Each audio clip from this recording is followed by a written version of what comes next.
আসসালামু আলাইকুম। আজকে আমরা আলোচনা করব ভিকোভিয়ান ট্যাবলেট নিয়ে। এটা প্রস্তুতকারক ভিকন ফার্মাসিউটিক্যাল পিএলসি। এটা জেনেরিক নেম ভিটামিন বি1, বি6, বি12। এটা পার পিস 13 টাকা করে। এক বক্সের দাম 390 টাকা। নির্দেশনা কি জন্য ভিকোভিয়ান ট্যাবলেট খাওয়া হয়?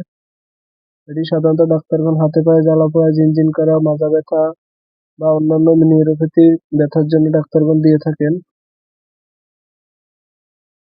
এছাড়াও এই ট্যাবলেটটি নিম্নলিখিত রোগের চিকিৎসার জন্য নির্দেশিত: ডায়াবেটিস, অ্যালকোহলিক টক্সিনিউরোপ্যাথির মতো যেকোনো দীর্ঘমেয়াদী neuropathy, neuritis, neuralgia, cervical syndrome, কাঁধ ও হাতের দীর্ঘমেয়াদী নিউরোপ্যাথি, লবঙ্গ, সায়াটোগা, myalgia, intercostal neuralgia, herpes zoster, trigeminal neuralgia, মুখ পেশির অবসাদ। উপাদান: প্রতিটি ট্যাবলেটে আছে vitamin B one, thymine monohydrate, vitamin বি6, pyridoxine, hydrochloride, vitamin বি12, cyanocobalamin.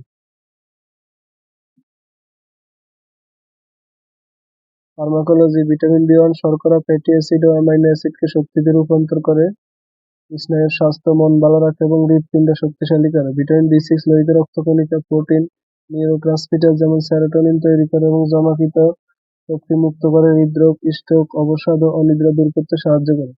Vitamin বি12 কোষে প্রতিলিপি ও লোহিত রক্তকণিকা তৈরির জন্য দরকার, যা রক্তশূন্যতা, অবসাদ, স্নায়ুর ব্যথা, অসারতা, রক্ত জমাট বাঁধা সমস্যা ও হৃদরোগজনিত ঝুঁকি কমায়।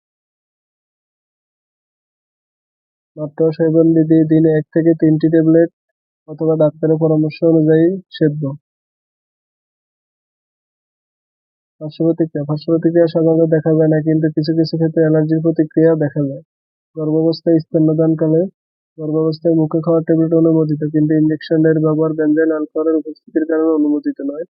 সতর্কতা: স্পাইনাল কর্ডের ক্ষয় আছে এমন রোগীর ক্ষেত্রে সাইনোকোবালামিন ব্যবহার উচিত নয়। সাইনোকোবালামিনের উচ্চ প্লাজমা ঘনত্ব সংশ্লিষ্ট অপটিক নিউরোপ্যাথি চিকিৎসার জন্য ভিটামিন বি12 সাইনোকোবালামিন মোলকুলি উপযোগী নয়।